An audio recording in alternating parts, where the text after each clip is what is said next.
The historic ball given by the then Secretary of State for Foreign Affairs, Lord Grenville, was the most brilliant function of the year. Though the autumn season had only just begun, everybody who was anybody had contrived to be in London in time to be present there, and to shine at this ball, to the best of his or her respective ability. His Royal Highness the Prince of Wales had promised to be present. He was coming on presently from the opera. Lord Grenville himself had listened to the 2 first acts of Orpheus, before preparing to receive his guests. At 10 o'clock, an unusually late hour in those days, the grand rooms of the Foreign Office, exquisitely decorated with exotic palms and flowers, were filled to overflowing. One room had been set apart for dancing, and the dainty strains of the minuet made a soft accompaniment to the gay chatter, the merry laughter of the numerous and brilliant company. In a smaller chamber, facing the top of the fine stairway, the distinguished host stood ready to receive his guests. Distinguished men, beautiful women, notabilities from every European country had already filed past him, had exchanged the elaborate bows and curtsies with him, which the extravagant fashion of the time demanded, and then, laughing and talking, had dispersed in the ball, reception, and card-rooms beyond. Not far from Lord Grenville's elbow, leaning against one of the console tables, Chauvelin, in his irreproachable black costume, was taking a quiet survey of the brilliant throng. He noted that Sir Percy and Lady Blakeney had not yet arrived, and his keen, pale eyes glanced quickly towards the door every time a newcomer appeared. He stood somewhat isolated. The envoy of the revolutionary government of France was not likely to be very popular in England, at a time when the news of the awful September massacres, and of the reign of terror and anarchy, had just begun to filtrate across the Channel. In his official capacity he had been received courteously by his English colleagues. Mr. Pitt had shaken him by the hand, Lord Grenville had entertained him more than once, but the more intimate circles of London society ignored him altogether. The women openly turned their backs upon him, the men who held no official position refused to shake his hand. But Chauvelin was not the man to trouble himself about these social amenities, which he called mere incidents in his diplomatic career. He was blindly enthusiastic for the revolutionary cause, he despised all social inequalities, and he had a burning love for his own country. These 3 sentiments made him supremely indifferent to the snubs he received in this fog-ridden, loyalist, old-fashioned England. But, above all, Chauvelin had a purpose at heart. He firmly believed that the French aristocrat was the most bitter enemy of France. He would have wished to see every one of them annihilated. He was one of those who, during this awful reign of terror, had been the first to utter the historic and ferocious desire that aristocrats might have but one head between them, so that it might be cut off with a single stroke of the guillotine. And thus he looked upon every French aristocrat, who had succeeded in escaping from France, as so much prey of which the guillotine had been unwarrantably cheated. There is no doubt that those royalist émigrés, once they had managed to cross the frontier, did their very best to stir up foreign indignation against France. Plots without end were hatched in England, in Belgium, in Holland, to try and induce some great power to send troops into revolutionary Paris, to free King Louis, and to summarily hang the bloodthirsty leaders of that monster republic. Small wonder, therefore, that the romantic and mysterious personality of the Scarlet Pimpernel was a source of bitter hatred to Chauvelin.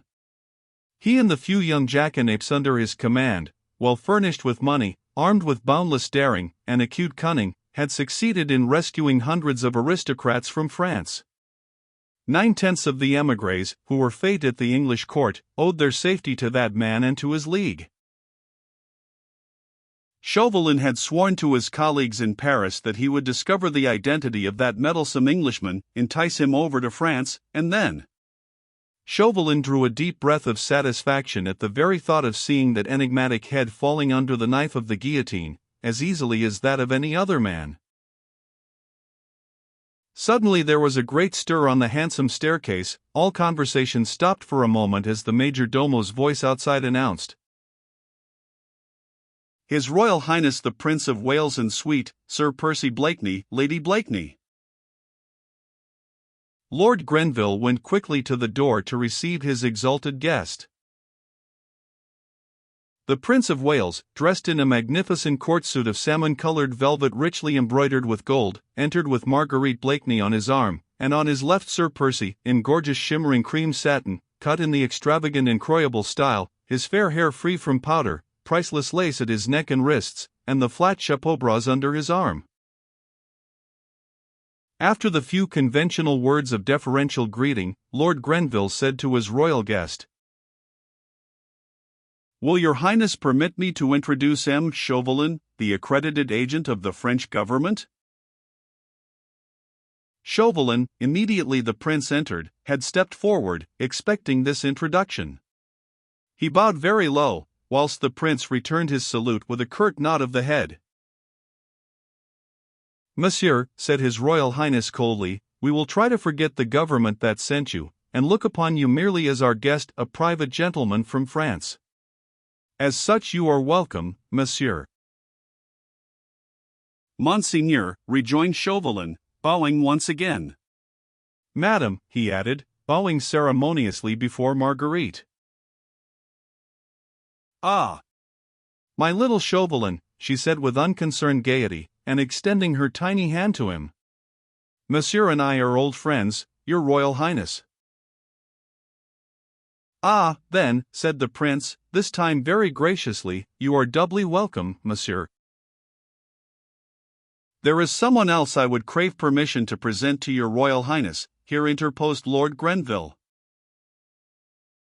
"Ah! Who is it?" asked the prince. "Madame la Comtesse de Tournay de Basserive and her family, who have but recently come from France."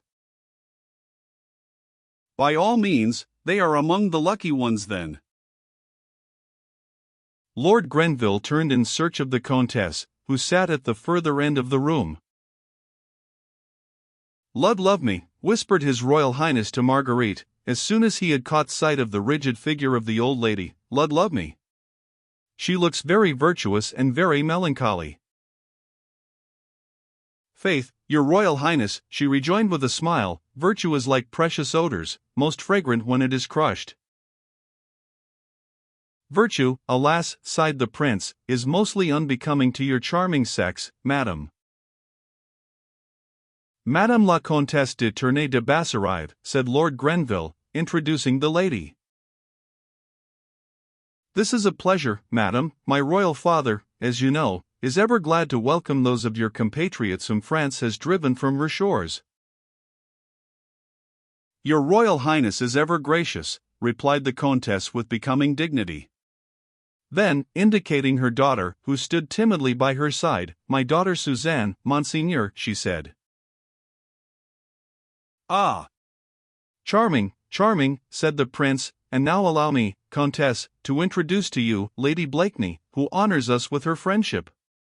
You and she will have much to say to one another, I vow. Every compatriot of Lady Blakeney's is doubly welcome for her sake. Her friends are our friends, her enemies, the enemies of England."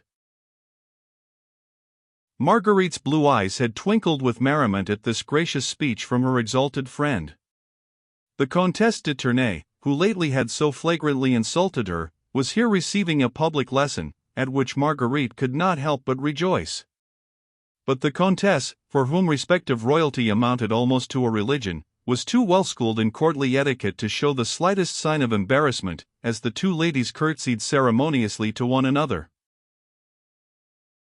"His Royal Highness is ever gracious, madam," said Marguerite, demurely, and with a wealth of mischief in her twinkling blue eyes, "but here there is no need for his kind mediation.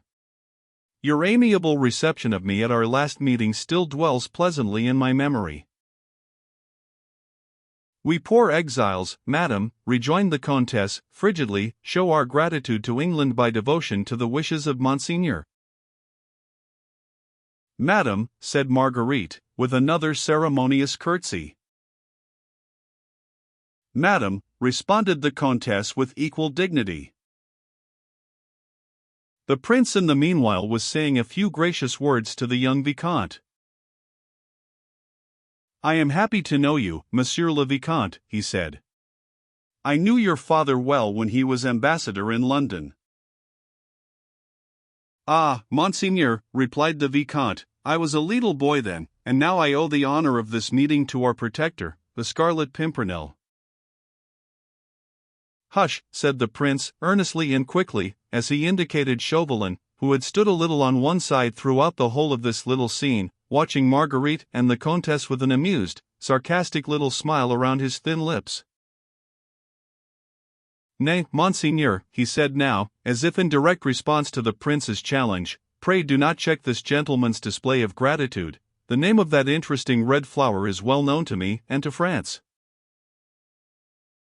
The prince looked at him keenly for a moment or two.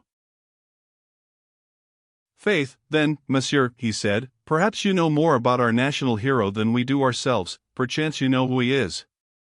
See," he added, turning to the groups round the room, "the ladies hang upon your lips. You would render yourself popular among the fair sex if you were to gratify their curiosity."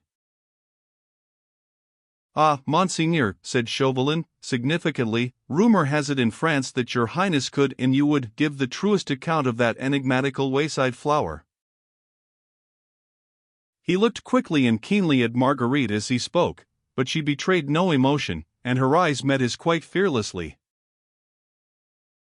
"Nay, man," replied the prince, "my lips are sealed. And the members of the League jealously guard the secret of their chief, so his fair adorers have to be content with worshipping a shadow. Here in England, monsieur," he added, with wonderful charm and dignity, "we but name the Scarlet Pimpernel, and every fair cheek is suffused with a blush of enthusiasm.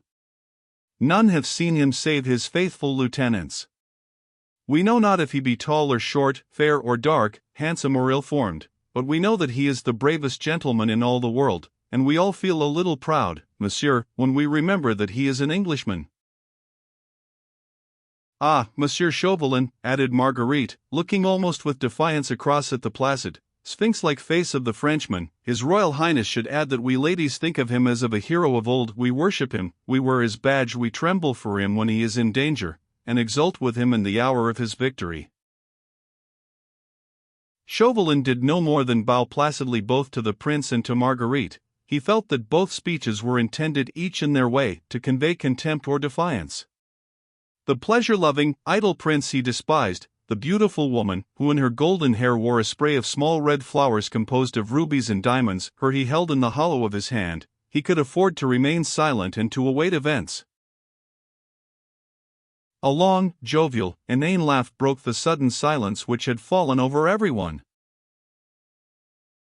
"And we poor husbands," came in slow, affected accents from gorgeous Sir Percy, "we have to stand by while they worship a demmed shadow." Everyone laughed, the prince more loudly than anyone. The tension of subdued excitement was relieved, and the next moment everyone was laughing and chatting merrily as the gay crowd broke up and dispersed in the adjoining rooms.